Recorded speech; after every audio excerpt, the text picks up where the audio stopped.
Welcome to LEA 550 Leveraging Innovation. This is lecture number 5. And we've been talking a lot now about diagnosing organizations. How do you do that?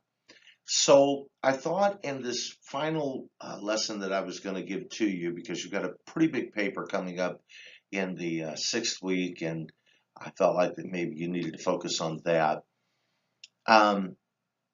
I do some consulting, and so this came from one of the groups that asked us to come in and to talk to them a little bit about their organization. Now, let me just say this before we do that, and that is that, as I said in the very first um, lesson that we had, sometimes you can look at an organization and there are things that stand out to you, and there are things that you see that, boy, this needs to be fixed, this needs to be different, and whatever else the case is. But the problem with that, once you start talking to the leaders, you figure out, what do they see as the problem? What is it that they want to address? And you need to be careful to kind of come alongside and to get into that particular current of what they're talking about. So that's what we did here. There was a lot of things that we saw that that we felt like that they could probably improve upon, that they needed to improve upon to get where they needed to go. But they had something specific in mind. So let's take a look at that.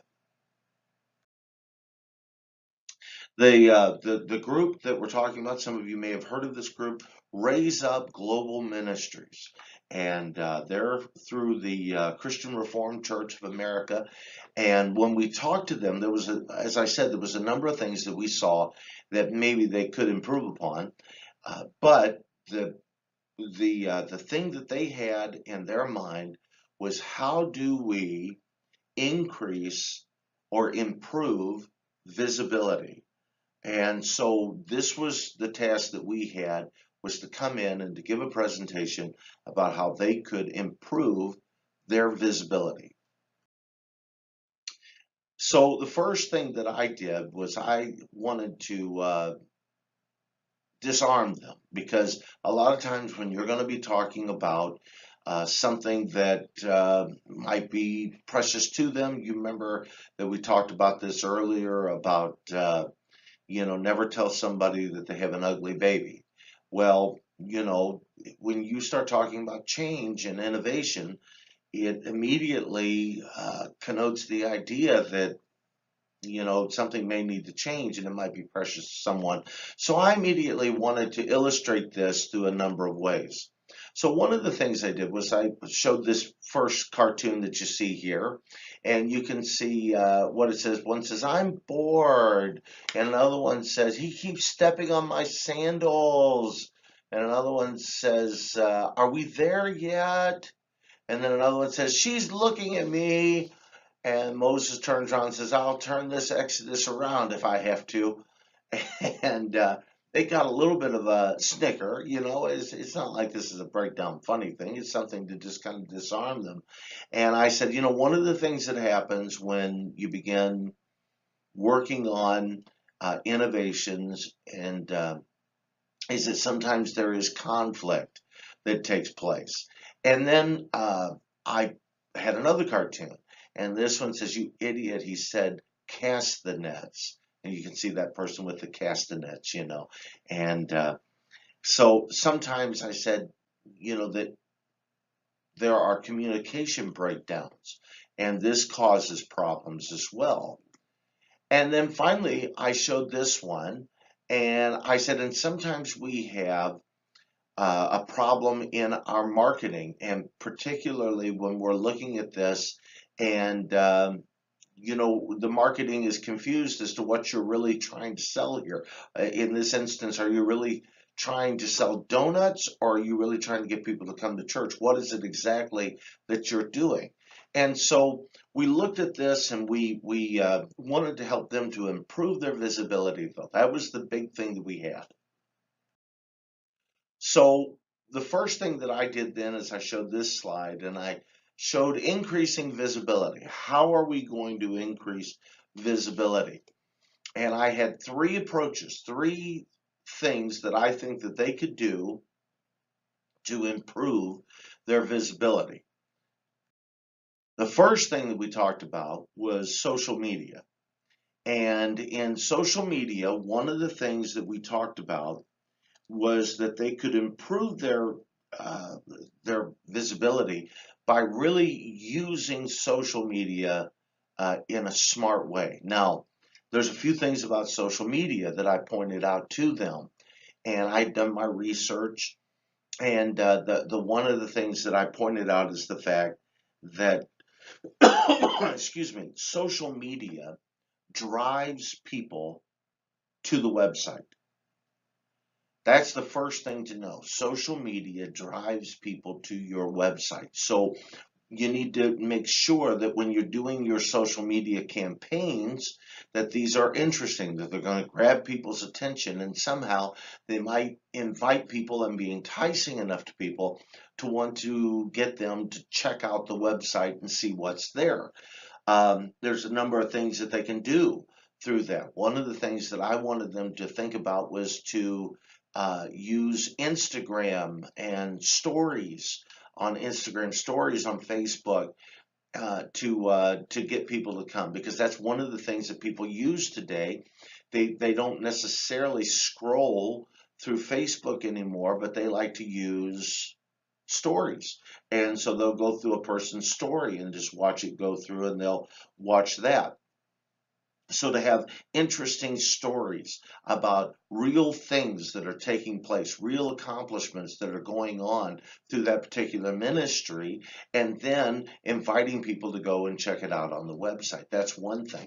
Another thing that I pointed out to them was Google Analytics, where that you can go into Google Analytics and you can figure out on your website a number of things. For example, what is it? Where is it that people are clicking on the most?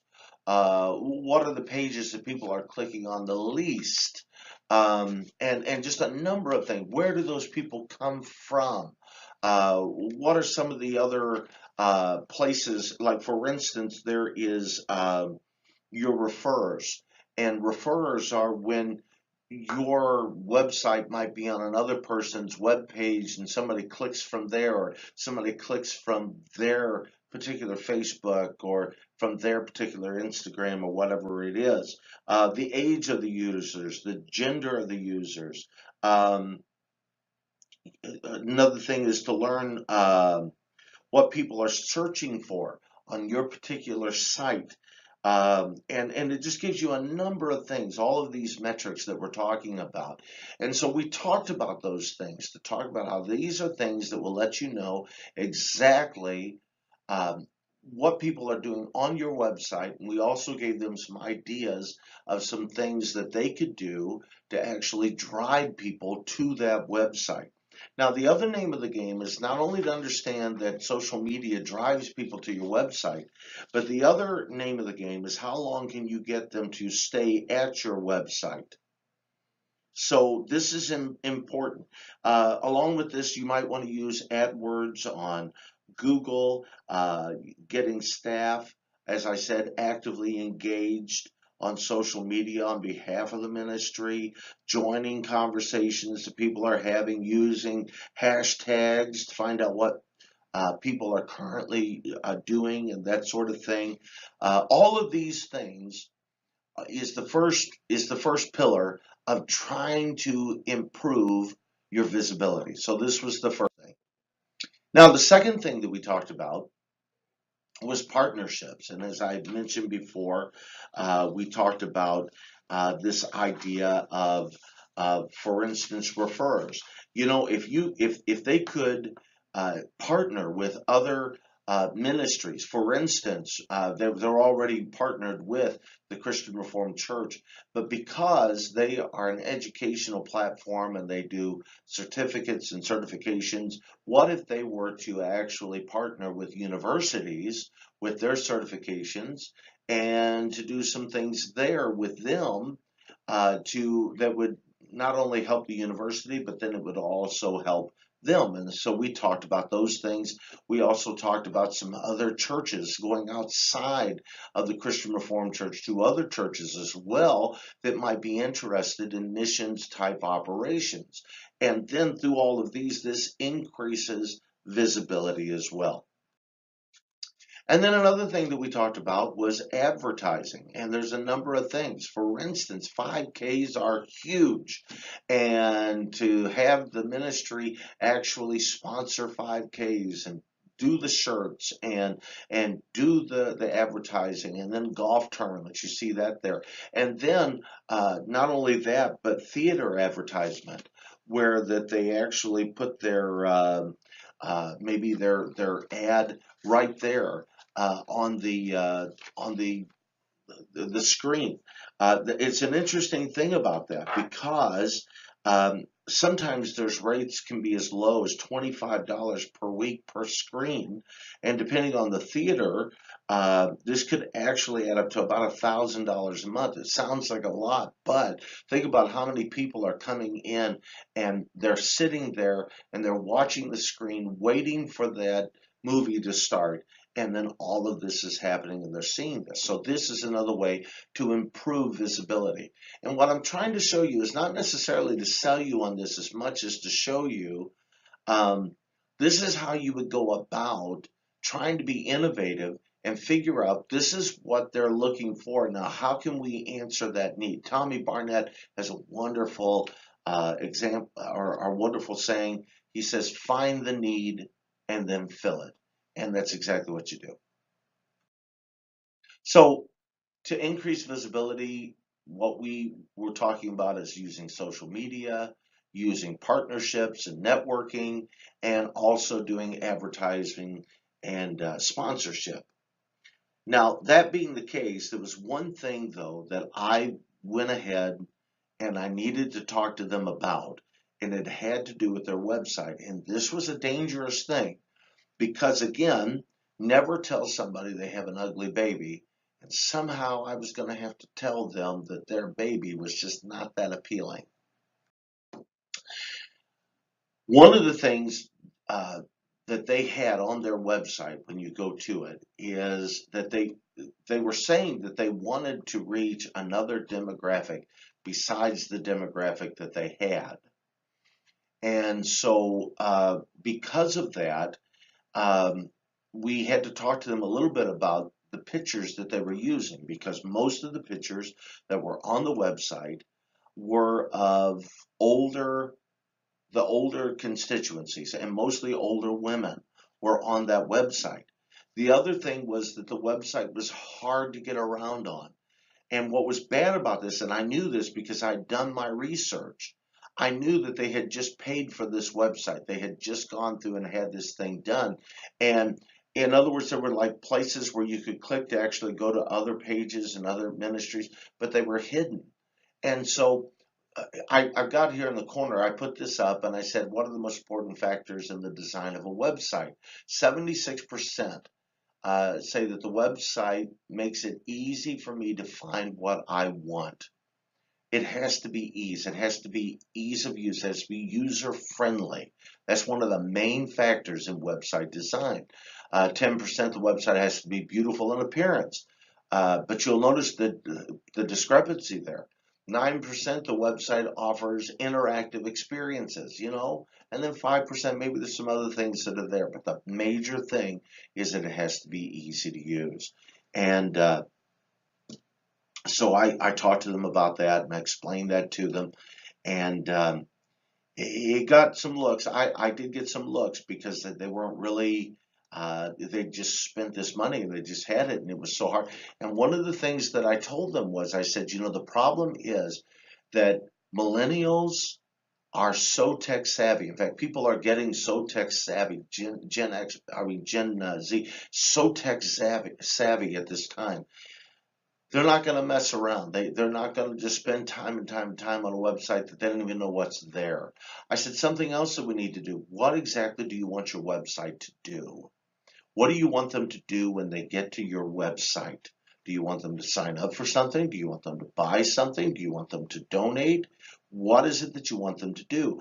Because if you're driving people to the website, when they get there, to keep them there, you have to have something for them to do. What exactly are you trying to accomplish with it? These are things that they need to look at. And then finally, I just gave them, this is an example of maybe something you would throw up there on a website. And on this, it shows some different things that they do. And it's got a compass, all of this: equip, empower, engage. By the way, I did that. That's mine. That's not a part of their ministry. And I just said, this is just an example. You might not would want to use that. But I said, this is something that, would be an example of something that you could do with this.